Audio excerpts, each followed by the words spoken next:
Welcome once again to the Meat Grinder, the Coach's Corner, our new segment. We separated the coaches' interviews from the actual highlight reel Meat Grinder, and now this is the secondary version of the Coach's Corner coming to you every Wednesday on GameTimeCT.com, YouTube, and wherever you get your podcasts. Also, don't forget to like and subscribe to us. It really helps out with our algorithms. It'll show up in your inboxes. Anyway, so without further ado, our first guest on the show this week is the abominable, the great George French, head coach in Amity, whose team last week sent shockwaves. And as an Amity grad, I mean this, shockwaves throughout the state with their 14-7 victory at Spin Stadium, mind you, over the Shelton Gales. Amity's first win over Shelton since 2005, which was my second year at Connecticut Post. I remember that season. Roy was miserable. And welcome to the show, Coach George. Listen, you were on an interim basis last year, so your first official game as head coach, man, to put this up is, I gotta say, I'm impressed. I was watching the scores come by on my phone, and I saw you guys went on a long drive to start, and then didn't score, and Shelton popped the touchdown pass right away. And I'm like, well, we're off. It was a nice try, George. And then I go back, and it's still tied. What the heck happened? How did you guys pull this off? The kids were resilient. They really were. I mean, we held the ball in the first quarter, I think, for 11 minutes and 45 seconds. Honest to God. I mean, we went down. We went, 3 yards in a cloud of dust and just kept pushing and killing clock and kept moving. We did. We stalled out on the fort. Shelton scores, and then it didn't affect the kids. They were good. They understood it's a long game. It's okay. We have a plan, and they executed. And in the end, I think we just gassed them. To be honest with you, our kids were in great shape. They understood our style of play. It's an aggressive, older 90s style or 80s style of play, and the kids jump all over it and they love it. And I think we wore them out in the end. So look, you guys, did you even win a game last year? You might have won one game, right? We won one. We beat Wilbur Cross last year. We got one. Okay, you got one. But everyone's sitting there going like, man, I was hearing stuff over there like, man, they might be ready to give up football at Amity. The kids just don't seem into it. What's going on? We got to get some new blood in here. But then you take over. I'm like, well, that's a good hire. George did a great job at Derby. What did you know you had last year coming back this year that made you guys think, you know what, we have some personnel here to work with. Let's get a game plan in here. And how were you able to kind of use that to exploit Shelton? Well, early on in the season, we knew we were playing a lot of young kids. We had a lot of injuries early on in the scrimmages and in the early games. So when we took over week 4, we were looking at the roster and we saw that, okay, we have a freshman center who's starting. We have some sophomores that are getting significant playing time. We saw, okay, we have some pieces here. So it really was getting the young kids in there early and keeping everyone together. Because, it was a tough season. We had so many different things happen, and it was just keeping the kids together, keeping them interested, and keeping that core group together. And they gutted it out last year. We got beat up. But, it's getting them to buy into the fact that, you know what, guys, you stick together. Maybe we'll be doing the beating up on the other end. So, what was the offense you say you guys are? We're in the wing T. Okay. We're in the old Delaware wing T, the old Butchie Marazi, Charlie DeCenzo wing T. Oh, how does that fly over at Amity? Which, they're like they're kind of the, I don't know. It just doesn't seem like the type of school to be kind of a ground and pound 'em game. How did that, when you said you're going to do that, how did the kids take to it? The kids bought in because then once they really got to see what it was, you see that multiple athletes can touch the ball. Multiple athletes have jobs in it. And they bought into it. They bought into the team role. And that's what we keep preaching with them. It's not about the one. It's got to be about the 11 on the field and everybody around. Everybody has their job, and they really bought into it. What do you think? Going into the game, what did you feel about? Was it just, look, guys, we're going to ball control. We're going to keep it away from them. They're dangerous. We know how Shelton operates. You guys have been there many times. Is that kind of like the way it went? Yeah, absolutely. It was let's hold on to that football. Let's grind it out. Let's see what happens and see what happens what happens in the second half. When we got in only 7-0 at half, we were like, all right, let's make some adjustments and see what happens in that third. And then we were able to get a stop right away. And then we said our adjustments came in, the kids executed. And next thing you know, it's 7-7 and we're in a game. Talk about that final touchdown. 7-7. Puglisi almost falls down. I mean, as you're kind of watching that develop, your quarterback is almost on the ground, but he was able to recover and gets, if you watch it, you think he's passing to the one kid, but the ball goes to the other kid and he's off to the races. Just like take us through that final, touchdown when he's almost on the ground. So he actually fumbled the snap. So the ball went on the ground. Everybody thought he was going to jump on it, and he had the wherewithal, though, to pick the ball up, realizing it was fourth down, and roll out to make a play. I mean, we did have a pass play on. It just happened we had two receivers in the same area. it was a broken play, and he had the wherewithal to go and say, hey, I got to make a play, saw an open receiver, and got the ball out to him. I've watched it over and over again, and I'm because there's different angles. Like, you guys have some stuff on Huddle, we've seen stuff on Twitter. And I'm like watching it. I'm like, this play almost doesn't happen. And he's a young quarterback. Mm-hmm. Not that that's something that you guys practice, but what does that say about him as a quarterback to just be able to have the awareness to keep this going? I mean, you got to remember, we lost two quarterbacks before the season last year. So as a sophomore, he was forced into a starting role last year for all 10 games. So he's got a game experience, and he understands the situation, and he understood the situation that, hey, I can't jump on this ball. I got to figure it out. And he made a play. I mean, that's we don't ask him to do a lot, but we ask him to, if he has the opportunity, make that play, and he did it. And he was very proud of him because, a lot of guys would just jump on it, or a lot of guys would be staring at it, and he had the smarts to go, hey, I got to get this thing out of here. Yeah, if you watch the video that's on Twitter from your sideline, where obviously you guys start, going crazy, so you kind of miss the end of it. You could hear a collective and the ball hits the ground, and the air comes out of the video, and then when he picks it up and hits the kid, it just oh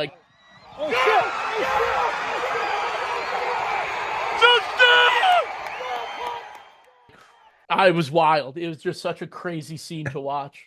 I'm sure in the middle of it, you were like, oh my God. Yeah, I just kind of stopped and looked, and I go, that really just happened? Just looking around, I'm like, we just scored on a broken play. I go, how many times over at Derby, I was like, what happened on that? And it's like, all of a sudden, a play's made. You see that over my time, and then here it is, game one at Amity, and here we go again. Look, George, the defensively to hold them to 7 points on just on a pass right after you score. First of all, that's a demoralizing play right after you have a long drive, don't get any out of it, they pop it and score. But man, defensively to hold them off the scoreboard after that, I mean, tell me about some of your guys on defense who made that happen. Coach Kearns put a great game plan together, and those kids bought into it immediately. I mean, they Mike Kearns? That's Mike Kearns. You got it. Attaboy, Mike. He put a great game plan together, and the kids, like I said, they're buying into what we're selling. So they realized, okay, we don't need to panic because they gutted us a couple times. They had some great yardage on some runs, but you know what? Let's button it up in that red zone area, and let's force them into fourth down and see what happens. And they did that countless times. I mean, they forced them into some uncomfortable positions, and they made mistakes too. Don't get me wrong. I mean, they helped us a couple fumbles here and there, and they had a punt return called back because they had 12 guys on the field. That could have changed the whole game. Honestly, the defense came up big on a lot of third downs. They did an excellent job. Let me get this straight. So you're a Derby guy. You got Mike Kearns, a former Seymour coach there. You got Joe Stockball is assistant AD now, an Oxford guy. Right? So you basically have the entire Valley. It's someone from Ansonia on your staff too. You have the entire Valley basically ganging up on Shelton via Amity, which I absolutely adore, by the way. Tell me about this. What a dynamic. I've got other coaches on the staff that are from Derby, from Seymour. I got some Amity guys too, definitely. But I have, I brought my line coach, Dave Chevrolet, and Matt Thomas, who was with me at Derby forever. There's a Derby and a Seymour guy. Johnny Johnson, his father. His father. Oh, yeah. And he's a longtime Seymour coach, but he's over there. And Bobby Burns is from Seymour. And we got some Amity roots in there. But I had to throw one Ansonia guy in there. My staff guy's from Ansonia. So we got a little bit of everybody over there. It is amazing to me. People don't realize, like, yeah, Woodbridge is kind of like, a little bit of a ritzy town. And, Bethany's, get up there too. Orange is a little more of the blue collar, but there's definitely some money there too. But they don't realize, people who are outside don't realize how much the Valley influences Amity and that area. And I was telling you before we started, I got taught by a lot of Valley guys. And I went to shopping at the Valley. I mean, I did a lot of stuff in the Valley when I was younger. And people don't realize how, they think there's like a wall there, but there's really a nice symbiotic relationship between the communities there, which I absolutely adore. But tell me what your impressions are being a Derby guy coming into a town like this. I mean, I grew up, playing against Butchie Marazi. So we knew those guys growing up. And it's funny because I'm coaching some of their kids now, and I get to see those guys around. And it's like you said, I mean, we with Ansonia's Derby borders Ansonia, which borders Woodbridge, all in that little square on Pulaski Highway. So we're all right there. So it's not like Woodbridge is some faraway land to a Valley person, literally right down the street from where I grew up. Yeah, all shopping at Clarity's and Caldor back in the day, right? Caldor and Kmart and all those fun times down there. Going to Duchess over in Ansonia, and go to see what else? Going to French Park, or that's not named after anyone. You remember the Electric Rainbow little arcade over there in Derby? You remember they used to have the in the Valley Bowl? Yeah, the Valley Bowl. I went there. Valley Bowl. I went there as a kid. I went to the movie theaters down there near Division Street. It's a little different area. Lots of different demographics over the years. But tell me about Amity though. Just kind of not exactly. It's a very good sports town. I mean, let's be honest. I mean, baseball is ridiculous. Oh, absolutely. They've got a lot of great athletes coming out of there. I mean, heck, your superintendent, I guess, or principal, within the Olympic. Who was it? What's her name? I can't remember. Anna Mann. Right. Absolutely. So. There's but there's been success, but it's been a long, long time. What does the town got to do, and what does the guy got to do to get them rolling again? We're buy into what we're selling. I mean, we're working with the youth now, so the youth teams we're working heavily with. Once we got hired, we jumped right in there with youth clinics and stuff, and try to work hand in hand with the youth group with Amity Pop Warner. But I mean, it's selling that family idea. I mean, we love it. The kids are enjoying themselves with their pasta parties. We practice with the field hockey team, so we get to see them every day and wave at them, and they're on one side of the field and we're on the other. Supporting the other teams. It's about that one family attitude and let everyone buy into it. So, I mean, the kids have jumped all over it. They enjoy, the other day they're rooting at the field hockey game while we saw the field hockey and the soccer and everybody at our game. It's supporting everybody. So we're just having a lot of fun right now. You were at Derby for 10 years. You're Derby graduate. We went through the entire Valley history, it feels like. But for you stepped down from Derby at 2019. That was again, being an alum, coaching that program, you had success there towards the end. It was really hard, in terms of bodies. But you stepped down and then you take an assistant job helping out. Did you ever expect to be a head coach again? Or I'll be honest, did you ever want to be a head coach again? Or was it just waiting for the right opportunity? Because, you took over last year for Craig when he, took a leave. Obvious choice. You have experience, but to then apply for the job and get it. Did you want to get back into being a head coach? After 2019, I was really burned out.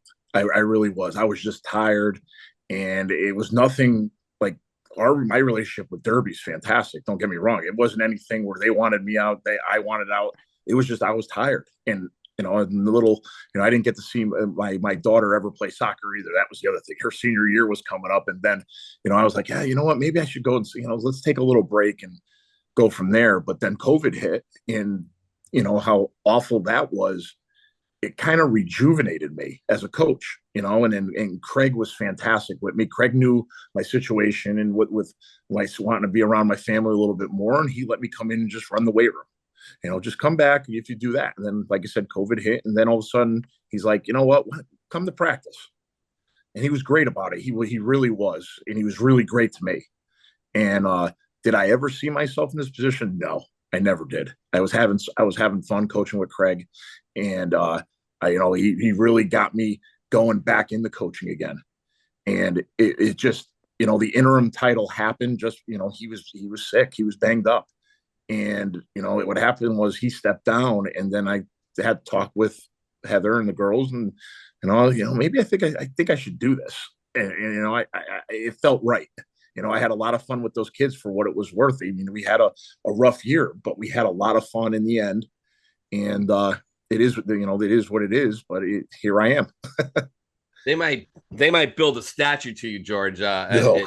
But let me tell you this. I'll tell you that. I mean, beating Shelton's listen.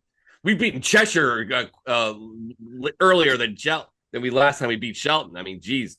But I don't know if you're going to be able to be across the bridge anymore. I don't know if the guys at Porky's ever want to see you again.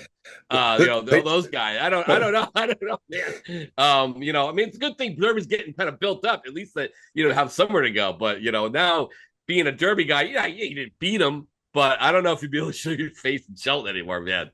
Yeah, I mean, we'll see what the future brings. I mean, we'll let it kind of calm down for a little while, and we'll go from there. I mean, my whole family's still from Shelton. That's the funnier part too. I mean, my parents were Shelton grads, and oh, geez, I've been taking that beating for a long time. So this one felt real good. Yeah, I was going to say, in your 10 years at Derby, you guys were never able to beat Shelton in the very famous Thanksgiving game. So like, did this one feel a little extra sweet that you were? I talked to a lot of the guys who coached me at Derby, and they all just were like, finally, those guys were all like, some of the kids who played for me there, and they were reaching out to me. I mean, it was nice and all, but I mean, at the same time, it's just like we had so many chances back then at Derby, and we just didn't cash in. So here we are. It's funny, the third down play or whatever, I forgot what down it was. Incomplete pass, 1 second left in the clock in Shelton. And I'm saying to myself, oh man, here we go again. They're going to hit a Hail Mary. Something's going to happen. And thank God Whistle batted that ball down. It just, he came down, he batted the ball away, and we got the W. And it feels very nice, but unfortunately we got over that real quick. Keep those kids grounded. Next? I mean, we're on the Harding. Yeah, on the Harding. I mean, and that's can be a dangerous team as well. You don't want to have a letdown or anything, but man, I mean, does this mean we got to put North Haven back on the Thanksgiving Day schedule? I mean, what's behind that? I mean, I know. Listen, I don't really care. I grew up. It was never had a Thanksgiving Day game. We played Seymour the week before. We got thrown North Haven, and it went okay for a little while. But then North Haven, just because they're just so big and strong now and that far ahead as a program, it looked like it was kind of be a dead deal.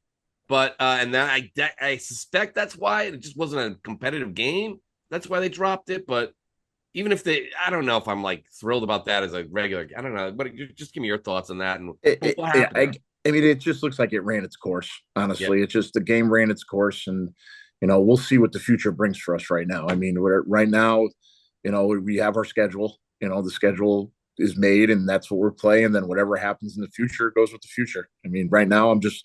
Like I said a minute ago, it's on the Harding. That's all you have circled. Yeah. I mean, I don't know. I mean, who would Amity play at Thanksgiving anyway? Like Seymour, we had that one going again.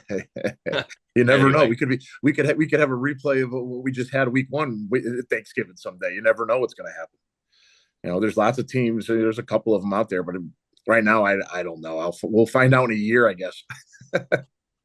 Well, George, just an absolutely amazing job. I mean, again, I know all the alumni are pretty pleased. So, Derby guy, like I said, a Derby guy and all the Seymour and Oxford guy, chip it in somehow to make that thing a reality. Listen, don't get me wrong. We got a Amity Hall of Famers on the staff. Kenny Miller's on the staff. We got a kid, Matt Paz, who's with us. That's right. We got Amity guys in there. Oh, absolutely. Yeah, I don't want to forget all those guys too. I mean, it takes a village, right? Absolutely. But it's just an amazing job, and hey, who knows? Could be we might see you down the road. Hopefully, you can see some games. George at the beginning of the season, before practice even started, he's like, "We better see you at a few Amity game, Foley, being an alumni." And I didn't respond to him like, "Yeah, fat chance, right?" And then all of a sudden, George is like, "How about that?" We'll have to see. I mean, keep this up. Go 2-0, man. I mean, what's that? What's the week after that? Lyman Hall, Wilbur Cross, Law, Hillhouse, East Haven, Guilford. Oh, jeez. No pressure, George. No pressure, George. No pressure. I see. We're worried about his Harding. No lights. We circled Harding. That's all we're worrying about right now. Okay.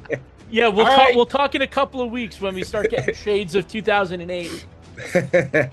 Unbelievable. Great job, George. Thanks for joining us a little bit on the Game Time CT Meat Grinder Coaches Corner. We appreciate you guys. Thank you. Thank you. We'll see you soon.